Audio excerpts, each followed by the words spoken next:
Welcome back to my channel. আসসালামু আলাইকুম। কেমন আছেন বন্ধুরা? আশা করি ভালো আছেন। আলহামদুলিল্লাহ আমিও ভালো আছি। আজ আবারও চলে এসেছি সানা কিচেনের নতুন একটা রেসিপি নিয়ে। নিরামিষ একেবারে একটা রেসিপি নিয়ে আজকে এসেছি। কুমড়ো দিয়ে পুঁই শাকের নিরামিষ একটা ঘন্ট বানিয়ে দেখাবো। তার জন্য আমি এখানে দেখুন আমি কিছুটা পরিমাণ কুমড়োকে এরকম কেটে নিয়েছি, পুঁই শাক নিয়েছি, আর একেবারে অল্প করে আমি আলু নিয়েছি। তাহলে চলুন আমি রেসিপিটা শুরু করি। প্রথম থেকে শেষ পর্যন্ত বন্ধুরা দেখতে থাকুন। দেখুন বন্ধুরা, আমি এখানে কড়া বসিয়ে দিয়েছি আর আমি সাদা তেলের রেসিপিটা বানাবো। প্রথমে আমি অল্প একটু জিরে ফোড়ন দিয়ে দেবো আর দুটো শুকনো লঙ্কা ফোড়ন দিয়ে দেবো, দিয়ে একটু ভালো করে ভেজে নেব। ভালো করে ভেজে নিয়েছি জিরে আর শুকনো লঙ্কাটা। এবারে এখানে আমি আদা বাটা দিচ্ছি, কাঁচা লঙ্কা 4টে দিয়ে দেবো, দিয়ে এবারে কিছু মশলা অ্যাড করবো।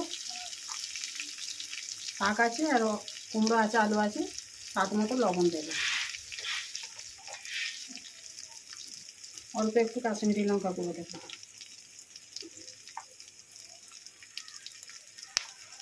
আর অল্প হলুদ একটু দেবো। ভালো করে এটাকে কষিয়ে নেব।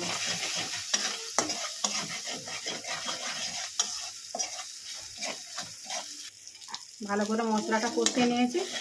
দেখুন একেবারে কষানো হয়ে গেছে ভালো করে। এবারে এতে আমি 3টে আলু দিয়েছি, আলু দিয়ে কুমড়োগুলো দিয়ে দেবো।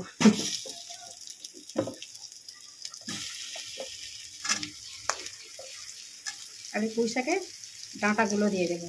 ডাঁটাগুলো একটু সেদ্ধ হতে দেরি হবে, আলুর সঙ্গে ডাঁটাগুলো দিয়ে দেবো, দিয়ে ভালো করে এটাকে কষাবো।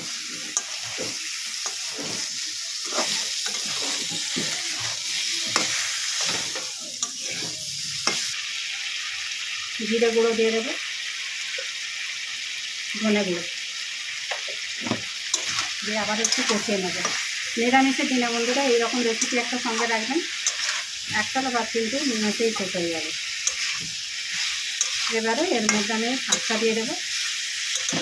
ভালো করে আলু, কুমড়ো আর ডাঁটাটাকে কষিয়ে নিয়েছি।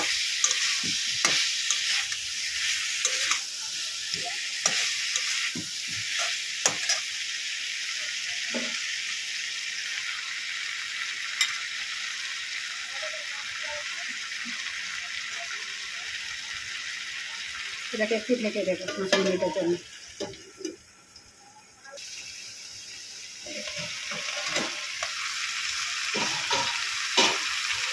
দেখুন শাক অনেকটাই কিন্তু জোড়া গেছে।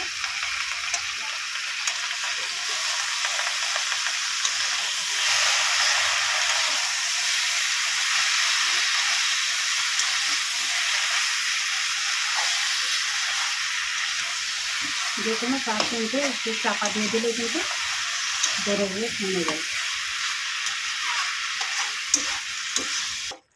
দেখুন বন্ধুরা, শাক থেকে কিন্তু অনেকটাই জল ছেড়ে দিয়েছে।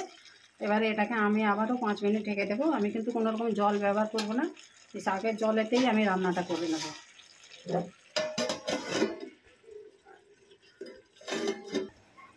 5 মিনিট পর ফিরে এলাম বন্ধুরা।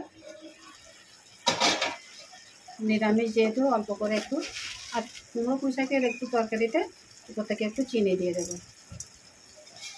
তাহলে টেস্টটা আরও দ্বিগুণ বেড়ে যায়। দেখুন রেসিপিটা কিন্তু আমার একেবারে কমপ্লিট হয়ে গেছে। তো বন্ধুরা, এই নিরামিষ কুমড়ো পুঁই শাকের রেসিপিটা আমার কেমন হয়েছে কমেন্ট করে জানাবেন, আর লাইক শেয়ার করে দেবেন। নতুন বন্ধু হলে চ্যানেলটাকে সাবস্ক্রাইব করে পাশে থাকবেন, যাতে আমার নিত্য নতুন ভিডিও আপলোড করলে আগে নোটিফিকেশন পৌঁছে যায়। ভালো থাকবেন, সুস্থ থাকবেন। আবারও আসবো সানা কিচেনের নতুন একটা রেসিপি নিয়ে। আর বন্ধুরা অবশ্যই একবার কিন্তু এরকম নিরামিষের দিনে কুমড়ো পুঁই শাকের এরকম রেসিপি বানিয়ে খাবেন, অবশ্যই ভালো লাগবে। আর বন্ধুদের কাছে একটাই অনুরোধ, প্রথম থেকে শেষ পর্যন্ত ভিডিওটা দেখার অনুরোধ রইল। লাইক দিয়ে অবশ্যই দেখবেন। আল্লাহ হাফেজ।